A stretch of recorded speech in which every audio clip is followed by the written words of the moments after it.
Donc, juste avant de faire la lecture du texte, je vais juste me présenter brièvement pour que vous savez qui vous accompagne aujourd'hui.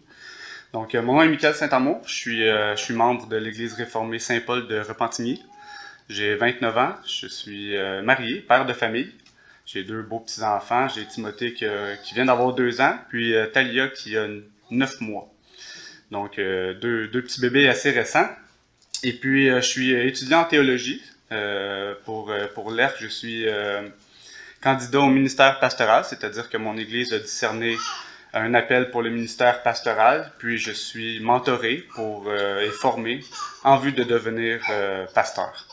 Donc, on peut faire la lecture du texte. Je vais commencer pour le bien de la prédication à partir du verset 19. Donc, si vous voulez ouvrir vos Bibles, ça va être en Matthieu chapitre 6, puis on va commencer à partir du verset 19.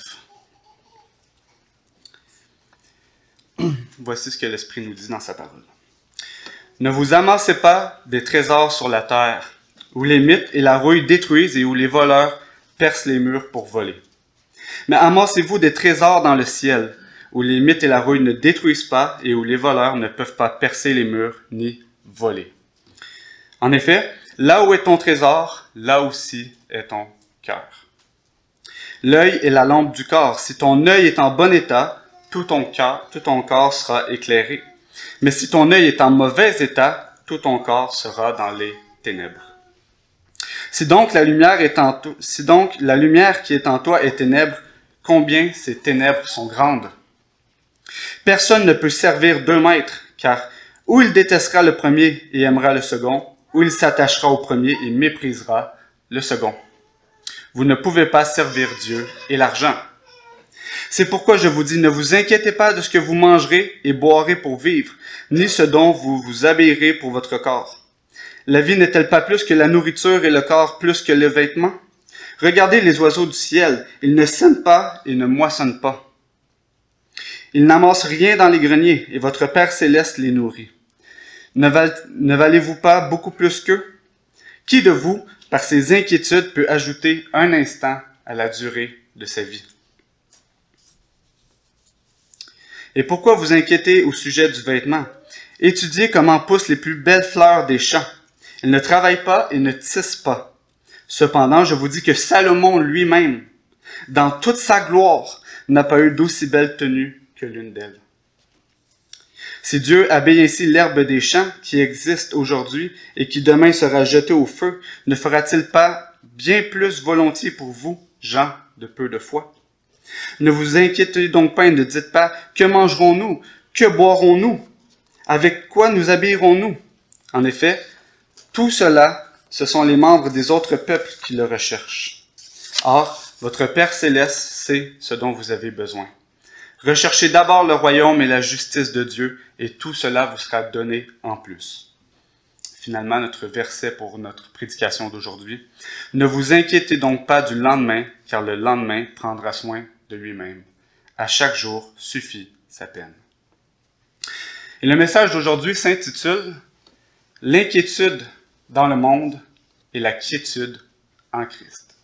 Et évidemment, comme le titre l'indique, il va y avoir 2 points principaux, c'est-à-dire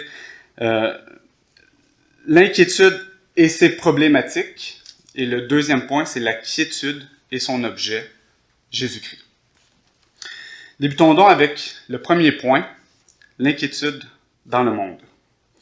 Je crois que si vous avez accès à un média quelconque, que ce soit un ordinateur, que ce soit un téléphone portable, ou que ce soit la télévision, vous comprenez qu'on vit une situation particulière en ce moment.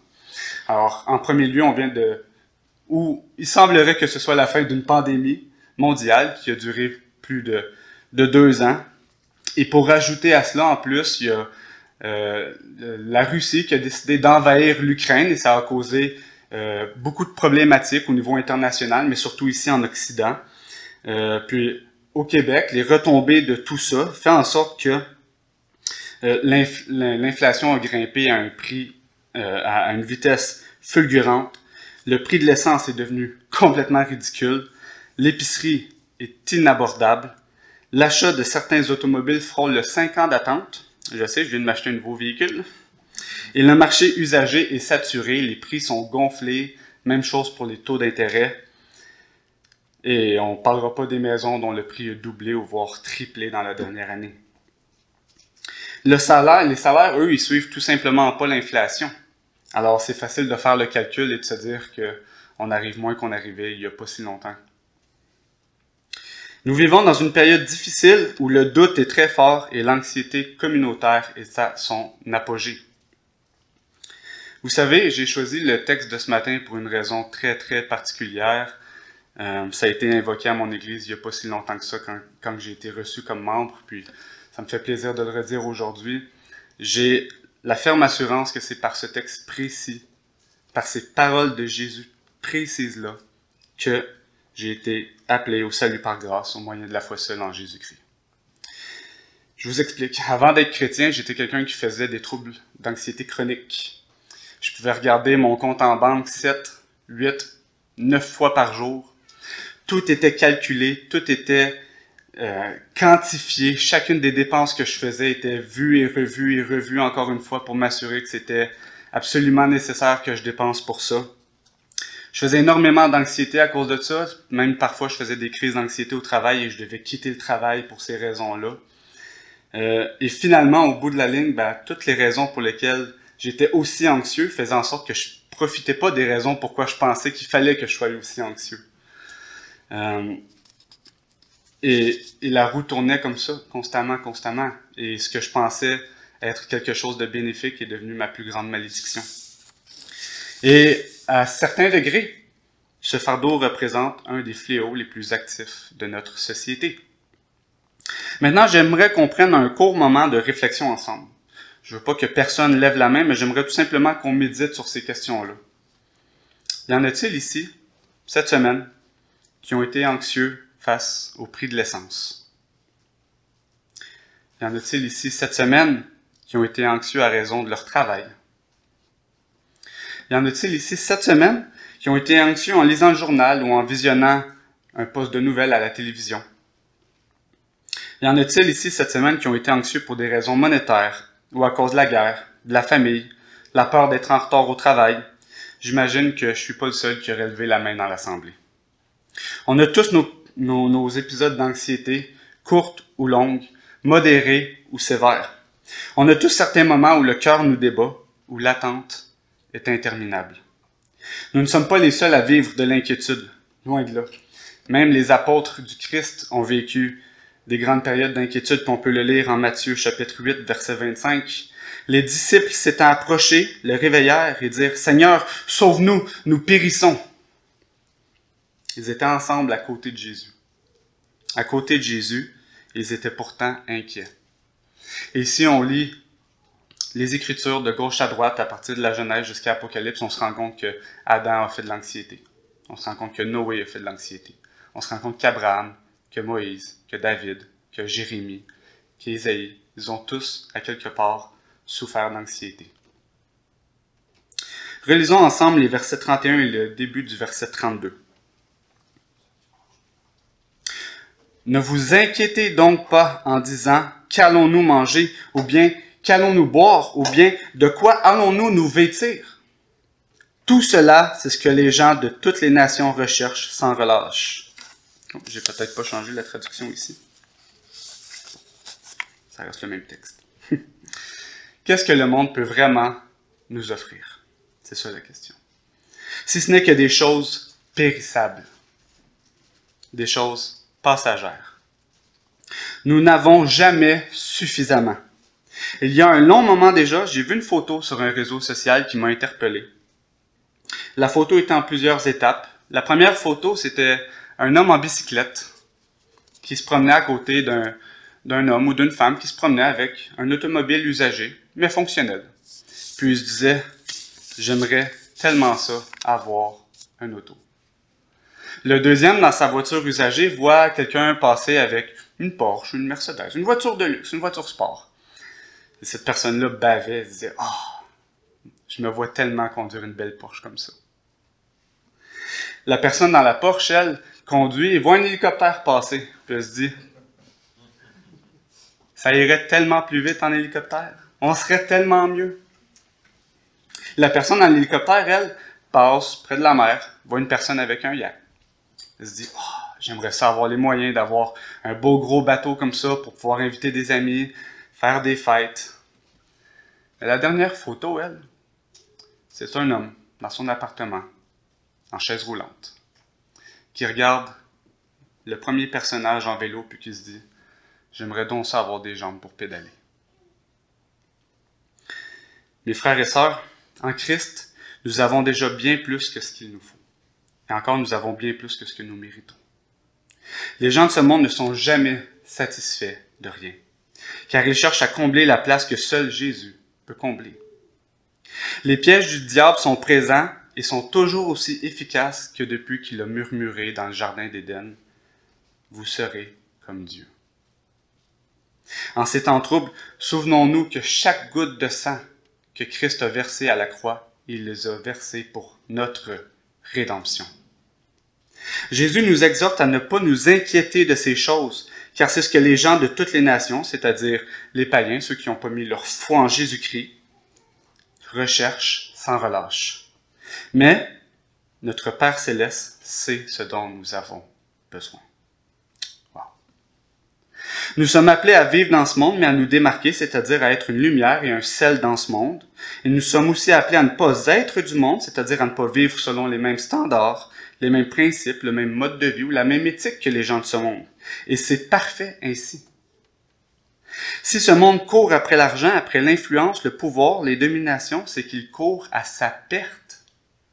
Car Christ est au-dessus de toute domination, toute autorité, toute puissance, toute souveraineté et de tout nom, nous dit Éphésiens chapitre 1, verset 21.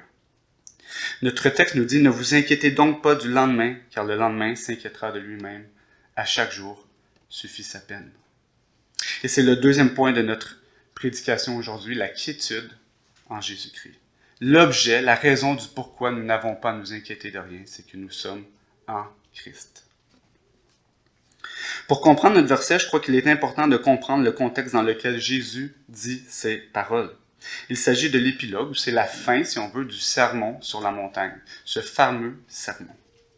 Au tout début du sermon, en Matthieu, chapitre 5, versets 1 à 12, après une courte introduction, Jésus exprime une série de bénédictions que l'on appelle les béatitudes.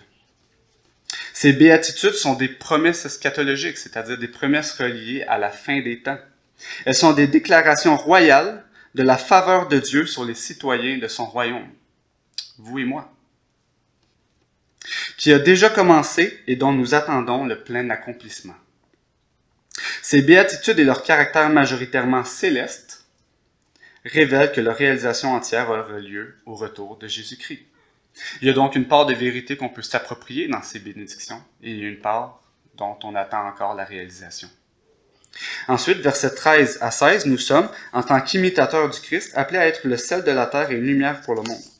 Autrement dit, nous devons suivre Jésus, qui est la véritable lumière du monde, nous dit l'apôtre Jean au premier chapitre de son évangile. Nous sommes appelés à être des reflets de la gloire de Christ. Dans les versets 17 à 48, Jésus priorise le rôle de la loi ainsi que sa culmination dans sa personne. Jésus-Christ accomplit la loi. Et donc, le chrétien n'est plus sous le joug de la loi. La loi ne nous condamne plus, mais nous sommes sous le joug du Christ qui est doux et léger. La loi a donc pour nous aujourd'hui une triple fonction, c'est ce que pense la théologie réformée, c'est-à-dire civile, pédagogique et didactique.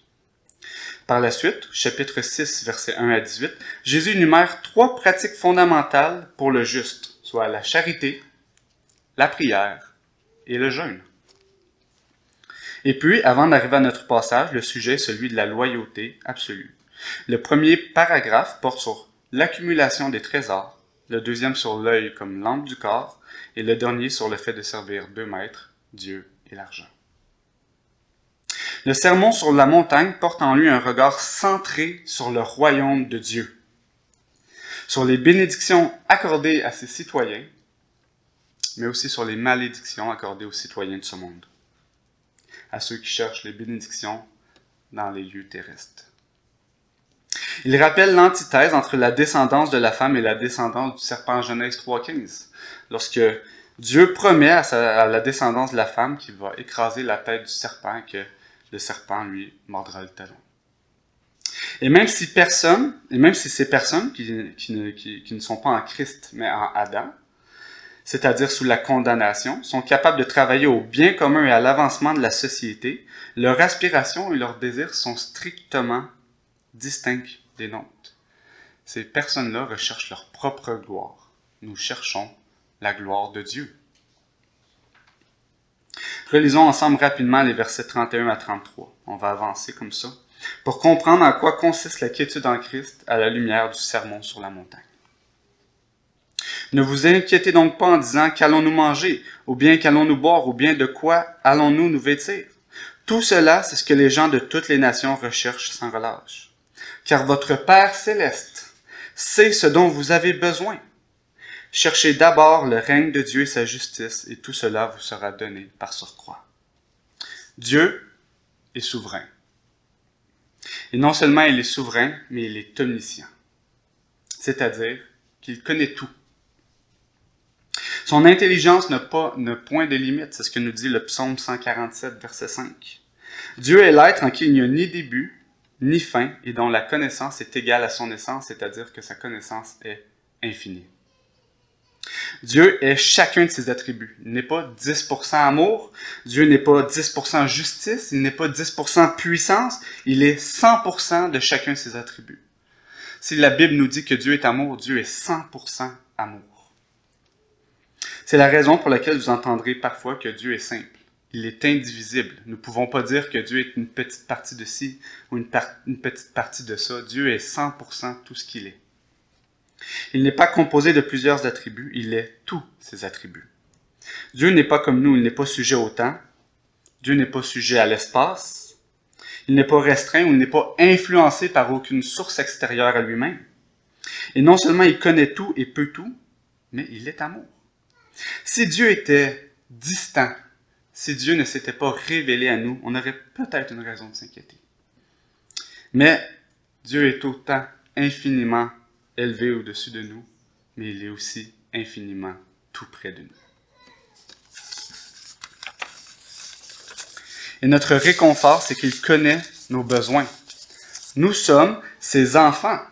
En Luc, chapitre 11, versets 11 à 13, nous lisons « Quel père parmi vous, si son fils lui demande un poisson, lui donnera un serpent au lieu d'un poisson? Ou bien s'il demande un œuf, lui donnera-t-il un scorpion? Si donc vous, tous mauvais que vous êtes, vous savez donner des bonnes choses à vos enfants, à combien plus forte raison le Père Céleste donnera-t-il l'Esprit Saint à ceux qui le lui demandent? Nous n'avons pas à nous inquiéter du lendemain car notre Dieu et Père connaît nos besoins. Il connaît nos besoins. Et ça, c'est un de nos plus grands réconforts.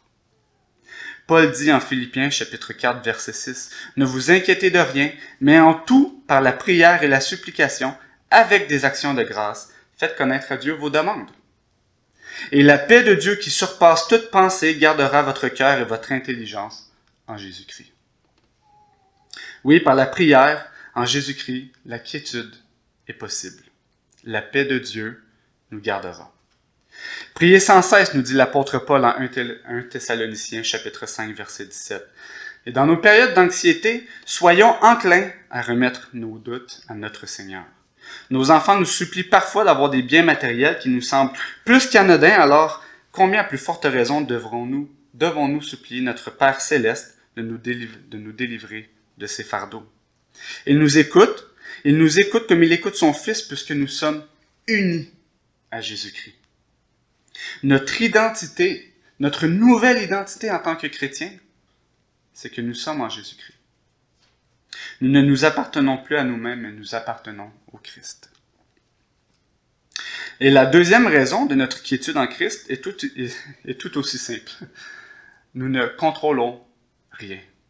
Nous ne contrôlons pas la seconde qui suit, encore moins la minute qui suit, l'heure qui suit ou la journée qui suit. Alors s'inquiéter du lendemain est un non-sens parce que la journée d'aujourd'hui est largement suffisante pour occuper nos pensées et que demain pourrait même ne jamais arriver. Combien de fois avons-nous prévu quelque chose jusqu'à en être très très anxieux, on se fait des plans et finalement c'est soit que ça se passe beaucoup mieux qu'on pensait. Ou 2, ça ne se réalise pas du tout. Et au final, on va avoir été très très anxieux pour aucune raison. Mais l'Écriture nous enseigne ici que ce sont des choses que les païens font, que les personnes qui ne sont pas en Christ font. En tant qu'imitateurs du Christ, nous devons faire confiance au Père. Et nous avons non seulement cette possibilité-là, mais Dieu nous donne cette habilité-là. Ensuite, le texte continue nous dit « À chaque jour suffit sa peine ». Chaque jour vient avec son lot de difficultés, de défis. Nos pensées doivent constamment rester fixées sur le royaume. Et si chaque jour vient avec son lot de défis, c'est que chaque jour vient aussi avec sa grâce. Voici ce que dit le prophète Jérémie en Lamentation, chapitre 3, versets 22 à 24. « Les bontés de l'Éternel ne sont pas épuisées. Ses compassions ne prennent pas fin. Elles se renouvellent chaque matin. Que ta fidélité est grande. Je le déclare, l'Éternel est mon bien. C'est pourquoi je veux m'attendre à lui. » Toutes ces choses que les païens recherchent nous sont déjà données. Alors, comme le commentateur biblique Daniel M. Doriani dit à propos de ce passage, la perspective de vivre pour le roi, Jésus-Christ, devrait suffire à occuper nos pensées et nos mains.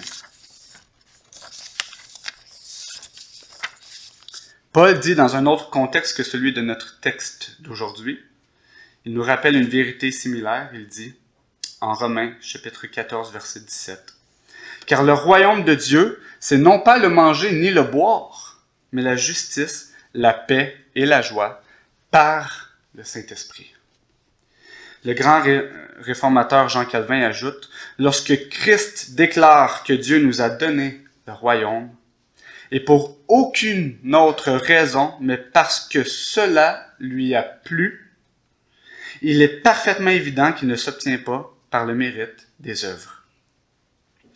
À quelques moments que le Seigneur élève nos esprits de la vie éternelle, souvenons-nous que nous n'avons pas à craindre la nourriture quotidienne. » Maintenant, il peut sembler facile de dire « Il ne faut pas être anxieux car notre quiétude est en Christ. » Ça a l'air tout beau comme ça quand le prédicateur l'annonce en avant, on s'en retourne, on est béni, puis le lendemain matin, souvent on recommence à être anxieux. Mais concrètement, comment on trouve un réconfort en Christ? La réponse, je crois, se trouve dans les moyens de grâce. La prière, comme on l'a dit, le jeûne, la lecture quotidienne de la parole, l'écoute attentive de sa prédication, la scène et l'Église. Ce sont dans ces moyens que Dieu manifeste spécialement sa grâce. La lecture de la Bible quotidienne est un doux rappel pour notre âme que Dieu s'est révélé à nous, qu'il n'est pas infiniment distant sans être infiniment près de nous. C'est aussi le rappel qu'il nous parle. Lorsque nous nous instruisons dans sa parole, nous lui donnons notre cœur et nous le laissons nous enseigner dignement. Lorsque nous prions, nous nous confessons à notre Dieu. Nous lui confions à lui plus que qu'est-ce qu'on aurait osé confier à notre plus proche ami. Quand je fais des confidences à Dieu, je fais des confidences que personne d'autre sait parce que je sais qu'il est fidèle. Ça, c'est une de mes grandes assurances. Nous ne devons pas négliger ces deux moyens quotidiens cruciaux qui nous rapprochent de Christ et nous rappellent qu'il est en contrôle. Car toute autorité lui a été donnée dans le ciel et sur la terre. Christ n'est pas seulement un roi qui nous dirige, nous, son Église. C'est le roi de tout le cosmos. C'est le roi du ciel comme c'est le roi de la terre. Le jeûne, tant qu'à lui, est un rappel efficace de notre dépendance envers Dieu. Mais c'est aussi une action de grâce envers toutes les richesses que Dieu pourvoit pour nous. L'Église, la Sainte Église universelle, mais aussi l'Église locale, qu'il est bon de se rassembler pour communier. Je ne sais pas si c'est juste moi, mais les 2 dernières années n'ont pas été évidentes. Et quand est venu le temps de pouvoir enfin se rassembler en Église, on n'avait pas tout de suite le droit de se faire des câlins ou de se donner des poignées de main. Mais quand on a retiré le masque avec ceux qui étaient suffisamment à l'aise pour le faire, ça a fait tellement du bien. de pouvoir voir mes frères et sœurs, de pouvoir communier avec eux, de pouvoir discuter avec eux en personne, de pouvoir aller dîner avec eux après. C'est un des moyens de grâce que Dieu utilise pour nous rappeler qu'il ne faut pas s'inquiéter de rien. Mais encore, admettons qu'on n'a pas la force de prier. Moi, ça m'est arrivé. Ça m'arrive. Parfois, il y a des journées où on est juste pas dedans. Il y a des journées où on est triste. Il y a des journées où on est anxieux. Il y a des journées où on laisse tout ça prendre le dessus sur notre foi. Qu'est-ce qu'on fait dans ce temps-là? Il y a un rappel qui est important. Une vérité intemporelle. Malachie 3:6. Dieu ne change pas. Si nous changeons, si nous, on a nos émotions qui fluctuent, Dieu, lui, ses émotions ne fluctuent pas. Il ne change pas. Si nous sommes infidèles, il demeure fidèle. 2 Thessaloniciens 3:3. Dieu est amour. 1 Jean 4:8. Il est amour. Et je rappelle que ce verset-là ne dit pas que Dieu a de l'amour. Dieu est amour.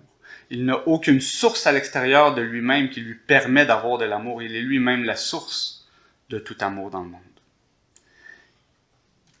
Et votre vraie et unique identité, en tant que chrétien, racheté par le sang du Christ, c'est en lui, c'est en Christ. Votre identité, ce n'est plus vous, mais c'est en Jésus. C'est parce que Jésus vit en vous par son esprit. Laissons Dieu retirer cette habitude du monde de notre cœur et soyons comblés par la quiétude de Dieu en Jésus-Christ. Nous possédons, en tant que chrétiens, une espérance qui surpasse toute anxiété. Et c'est celle d'être concitoyens du royaume de Dieu, en tant qu'enfants adoptifs du Père, frères unis du Christ, et le temple de l'Esprit qui vit en nous. À la gloire du Dieu Trinitaire. Prions. Seigneur, nous te rendons grâce. Nous sommes infiniment reconnaissants parce que tu t'es révélé à nous. Et non seulement tu t'es révélé à nous, mais tu t'es incarné en la personne de Jésus-Christ pour nous racheter. Par ton sang à la croix et par ta résurrection, tu nous as justifiés. Et tout ça, absolument par grâce. Ce n'est pas par nos mérites, mais c'est par ton bon vouloir que tu es venu nous chercher. Tu nous as fait le don de la foi, et aujourd'hui, nous mettons toute notre confiance en ton Fils Jésus-Christ. Merci pour ton Esprit qui vit en nous et qui nous sanctifie et qui nous permet de réaliser toutes ces belles vérités éternelles. Éternel, merci pour ces dimanches matins. Merci pour ces cultes. Merci pour notre nourriture spirituelle, pour notre communion entre frères et sœurs. À ta gloire, au nom précieux de notre Seigneur et Sauveur, l'agneau immolé et le lion de Juda, Jésus-Christ. Amen.